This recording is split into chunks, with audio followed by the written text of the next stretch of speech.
নমস্কার দর্শক বন্ধুরা, আমি প্রতিমা কুকিং উইথ প্রতিমা চ্যানেলে তোমাদের সবাইকে আবারও একবার আন্তরিকভাবে সুস্বাগতম।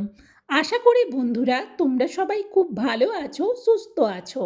আমিও তোমাদের মতো ভালো বন্ধু পেয়ে বেশ ভালো আছি। আজকে আমি তোমাদেরকে লোভনীয় স্বাদের নিরামিষ সজনে ডাঁটার এমন একটা রেসিপি শেয়ার করব, এই রেসিপির কাছে আমিষ রান্নাও কিন্তু হার মানবে। তোমরা কেউ স্কিপ করো না, প্রথম থেকে শেষ পর্যন্ত পুরোটা দেখো। দেখো, আমি এখানে 300 গ্রাম সজনে ডাঁটা নিচ্ছি। এই 300 গ্রাম ডাঁটা হলে আমার হয়ে যাবে, তবে তোমরা তোমাদের ফ্যামিলি মেম্বার অনুযায়ী ডাঁটাটা নিও। এই ডাঁটার সাথে দেওয়ার জন্যে দেখো, আমি একটা বেশ বড় সাইজের বেগুন নিয়েছি। যেহেতু বেগুনটা বড়, সেই জন্যে একটা গোটা বেগুন নিচ্ছি। আর আমি এতে দেব ডাল। এটাকে তো আমরা বলি খেসারির ডাল। আমি এখানে আন্দাজে 100 গ্রামের মতো নিচ্ছি। এই ডালটাকে সবের আগে আমি জলে ভিজিয়ে দেবো। ভিজিয়ে রেখে দিয়ে এবার আমি ডাঁটা আর বেগুনটা কেটে ধুয়ে নেব। ততক্ষণে ডালটা ভিজে নরম হয়ে যাবে। চলো তাহলে ডাঁটা আর বেগুনটা কেটে ধুয়ে নিয়েই ফিরে আসছি। দেখো, ডাঁটা আর বেগুনটা কেটে ধুয়ে নিয়েছি। এবার আমি এই বেগুনে লবণ দিয়ে দেবো, লবণ আর হলুদ মাখিয়ে দেবো, তাহলে বেগুন থেকে জলটা বেরিয়ে যাবে।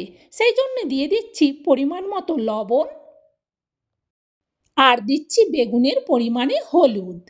এবার হাত দিয়ে ভালো করে লবণ আর হলুদটা সব বেগুনের মধ্যে মাখিয়ে নেব।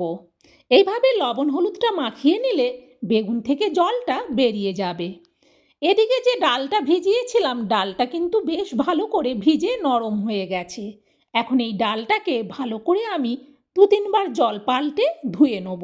ধুয়ে নিয়েই কিন্তু আমি ফিরে আসছি। দেখো, ডালটা ভালো করে ধুয়ে নিয়েছি।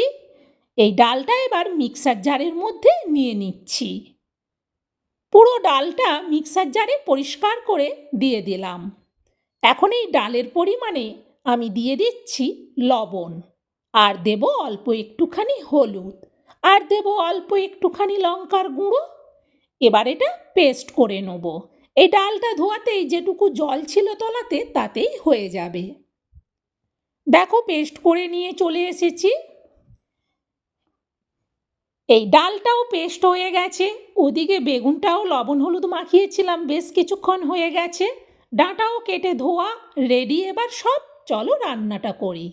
দেখো, গ্যাস জেলে কড়া বসিয়ে দিয়ে কড়াতে দিয়ে দিলাম সরিষার তেল। কড়ার উপর পর্যন্ত তেলটাকে এভাবে খুন্তি দিয়ে চাড়িয়ে নিচ্ছি। এখন আমি এই তেলের মধ্যে দিয়ে দিচ্ছি বড়াগুলো। আমি এখানে একটা আন্দাজে বড়াগুলো 4 পিস বানাচ্ছি একই রকম মাপের। এক সাইড হয়ে গেছে, আস্তে করে উল্টে দেবো আরেক সাইড হওয়ার জন্যে। আর এই সময় গ্যাসের ফ্লেমটাকে কিন্তু আমি মিডিয়ামে রেখেছি। মিডিয়ামে রেখে বড়াগুলোকে জাস্ট এদিক ওদিক উল্টে পাল্টে একটু ভেজে নেব।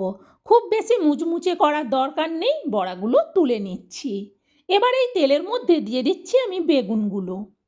সব বেগুনগুলো দেওয়ার পর খুন্তি দিয়ে এবার উল্টে পাল্টে বেগুনগুলোকে নাড়াতে থাকবো। প্রায় আমি 3 মিনিটের মতো বেগুনগুলোকে ভাজলাম।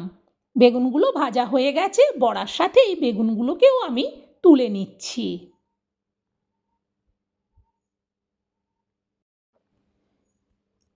কড়াইতে যা তেল আছে এতেই হয়ে যাবে। দিয়ে দিচ্ছি 1/2 চামচ গোটা জিরে। 2 মিনিট জিরেটাকে ভেজে নিলাম। এখন আমি দিয়ে দিচ্ছি গ্রেট করা আদা, চা চামচের মাপে 1 চামচ। 2 মিনিট এবার আদাটাকেও জিরের সাথে ভেজে নেব। এরপর আমি এতে দিয়ে দিচ্ছি পরিমাণ মতো লবণ, আর দেব লবণের পরিমাণে অল্প একটু চিনি। লবণ চিনি দেওয়ার পর আবারও আদা আর জিরেটাকে একটু ভালো করে নেড়ে দিলাম।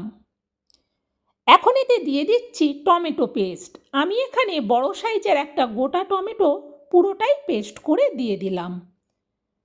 খুন্তি দিয়ে এবার টমেটো পেস্টটাকে 2-3 মিনিটের মতো একটু কষিয়ে নেওয়ার পর দিয়ে দিচ্ছি পরিমাণ মতো হলুদ, আর দিচ্ছি পরিমাণ মতো লঙ্কার গুঁড়ো।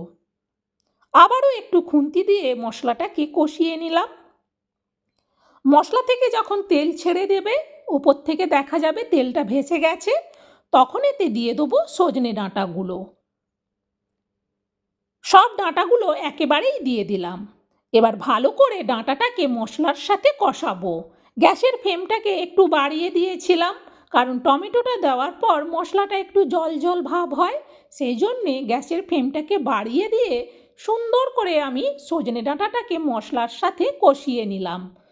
দেখলেই বোঝা যাবে যে ডাঁটাগুলো হাফ সেদ্ধর মতো হয়ে যাবে, বুঝতে হবে ডাঁটা শুদ্ধ মশলা কষানো হয়ে গেছে। দিয়ে দিচ্ছি পরিমাণ মতো জল। যেহেতু একটু ঝোল রাখবো সেই জন্যে জল একটু বেশি করেই দিলাম। দেওয়ার পর খুন্তি দিয়ে ভালো করে নাড়িয়ে দেখে নিলাম, এতে আর জল লাগবে না। এবার এটা ঢেকে দিচ্ছি। গ্যাসটা কিন্তু বাড়ানোই থাকবে। ফুটে ওঠার আওয়াজ হতেই আমি কড়ার থেকে ঢাকনাটা সরাচ্ছি। দেখো তরকারিটা সুন্দরভাবে ফুটে গেছে। খুন্তি দিয়ে আগে ভালো করে তরকারিটাকে একটু নেড়ে দেখে নিলাম।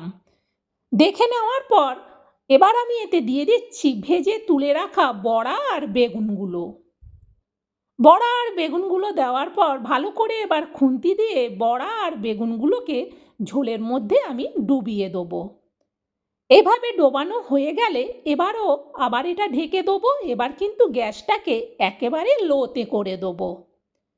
আবারও প্রায় মিনিট 3 বাদে আমি কড়ার থেকে ঢাকনাটা সরাচ্ছি। দেখো তরকারিটা আস্তে আস্তে ফুটছে। খুন্তি দিয়ে আগে একবার তরকারিটাকে নেড়ে দেখে নিচ্ছি। এখনও ডাঁটাটা আর একটু সেদ্ধ হতে বাকি আছে। এখন এতে দিয়ে দিচ্ছি হাফ চামচ ভাজা জিরে গুঁড়ো। এটা প্লেন ভাজা জিরে গুঁড়ো। এইভাবে দেওয়ার পর একটু খুন্তি দিয়ে জিরে গুঁড়োটাকে ঝোলের মধ্যে ডুবিয়ে নিলাম। এরপর এটা আবারও একটু ঢেকে দিচ্ছি, কারণ ডাঁটাটা আর একটু সেদ্ধ হবে।